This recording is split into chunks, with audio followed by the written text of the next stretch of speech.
हम जानते हैं कि भगवान श्री राम ने एक धोबी के कठोर वचनों के कारण गर्भवती सीता माता को वनवास भेज दिया था।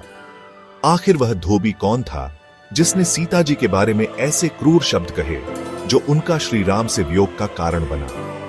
इस घटना की जड़ें सीता जी की युवावस्था के एक प्रसंग में छिपी है। मिथिला में रहने के दौरान एक दिन सीता जी बगीचे में घूम रही थी।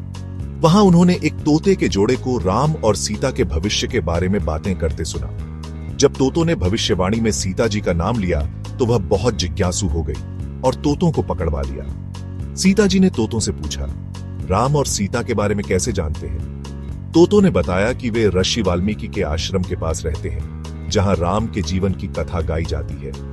उन्होंने वह कथा सुन सुनकर याद कर ली थी।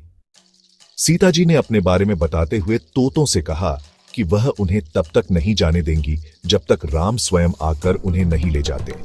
तोते डर गए और मिन्नत करने लगे कि वे जंगल के स्वतंत्र पक्षी हैं और वहां उड़ते हुए खुश रहते हैं। मादा तोते ने विशेष रूप से विनती की क्योंकि वह गर्भवती थी और घोंसले में लौटकर अंडे देना चाहती थी।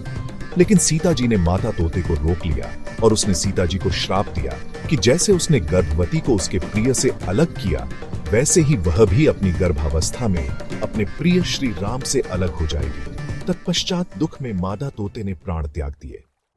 न तोता भी बहुत क्रोधित हुआ और उसने प्रतिज्ञा की कि वह मनुष्य के रूप में जन्म लेकर सीता जी के दुख का कारण बनेगा। गंगा में कूदकर जान दे दी।